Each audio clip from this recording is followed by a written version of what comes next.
Now, how about the Northeast welcome? Because I know normally you're a southerner, so have you had a canny welcome on that lake? Have you had a geek lush time? And do you know what I'm talking about? Oh, hey there. Famous YouTuber, recent college student, and man with legs, Flynn here. Here I am at the Great North Run. Not my bedroom. Certainly not my bedroom. The GNR, not Guns N' Roses, is a half marathon starting in Newcastle all the way to South Shields, all in the name of charity, and was started in June of 1981 by an Olympic bronze medalist.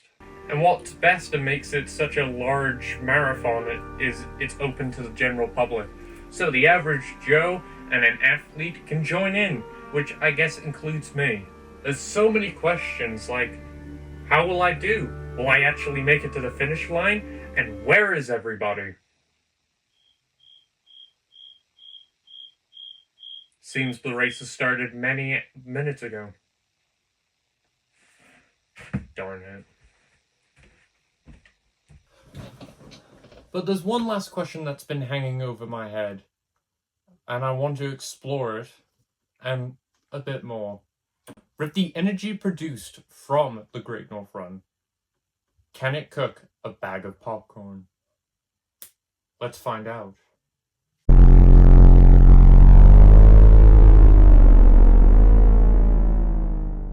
Okay, so as you see here, my microwave has this sticker. What does it mean? All this basically means is your microwave is either a 700 watt or a 800 watt microwave. Alright, cool numbers, but what does it mean? Watts are just voltage, which is energy. But what does any of that mean? And how do I explain it? Batteries. Let's use an everyday problem. Kanye West. Let's say you want to listen to some Kanye West with your Walkman, which uses 7 watts. You put in one battery, which is only 4 watts, and it doesn't work. Boo-hoo. But as you can clearly see here, there's 2 other slots. And obviously 4 plus 4 is 8, which powers this. Which means you can listen to some delicious Kanye West. Hi. So, the Great North Run is a half marathon, 13.1 miles long, and the average energy produced from running a mile is 418 kilojoules or 116 watts hours.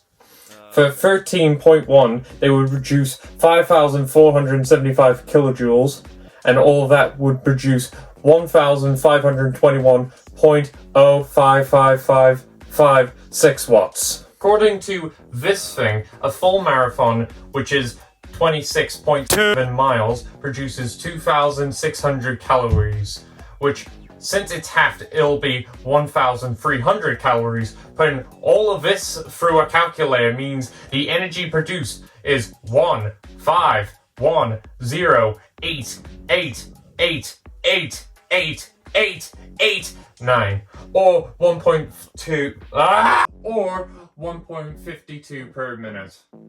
But wait, that's not the question. That's just for one person. But it can't be that hard.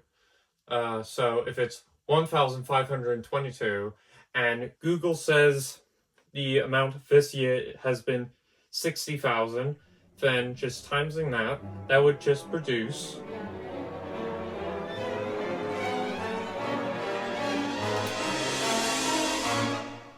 91,322,000 watts.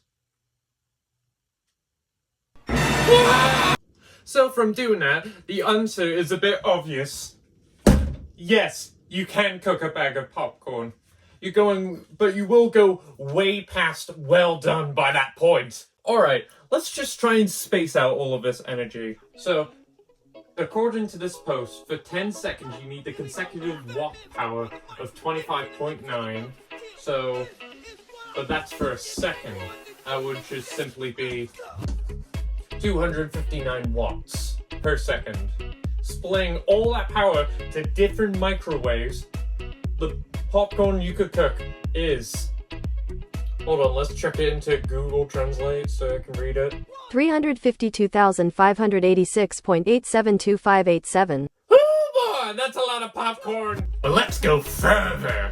Unpopped popcorn kernels offer 110 calories. According to eMedical, the human male needs at least 2,000 to 3,200 calories a day, and the human female needs at least 1,800 to 2,400 calories per day. Let's just try and go into the middle and say it's 2,300 calories.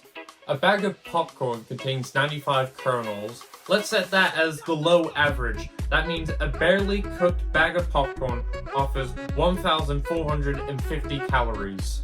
And if we cook this awful, tasteless, barely cooked popcorn in this number of microwaves, that means we can provide 3,684,532,818 and 53 calories.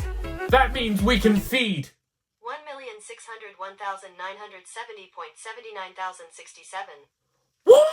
Who are the 79,067? The weak! The people who get the scraps! Or like those half-children. You know who I'm talking about, like how there was that thing everyone kept saying about how, oh, you'll have 2.4 children? Wait.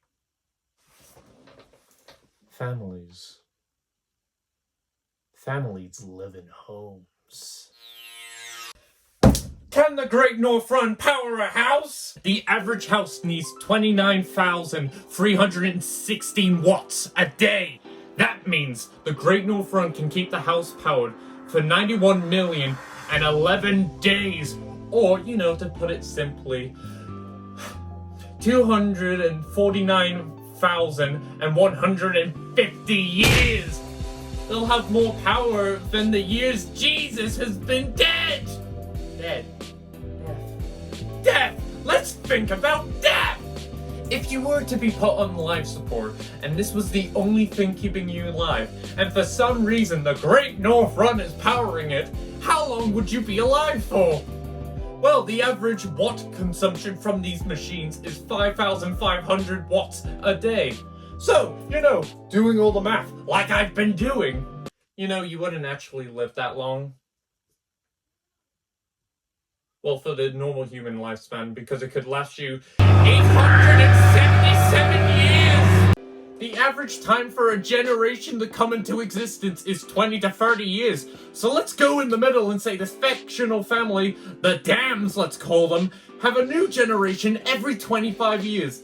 This house could provide energy for them for 35 generations! What is the limit of the Great North Run?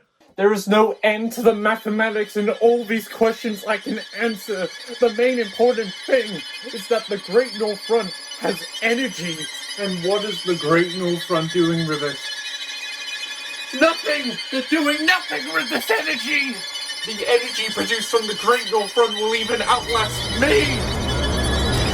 No, I am timeless! I'm done all this math! I'm gone! I'm gone! Wow, look. We're not the Great North Run. You have no idea how many places are not the Great North Run. Small amount. Come on. Let's go for a run. Actually, I just need to make sure where I was. I've had to do this take a lot.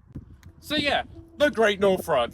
I think while the idea of cooking a bag of popcorn and etc. was a joke, I feel like in some world it could be used for good.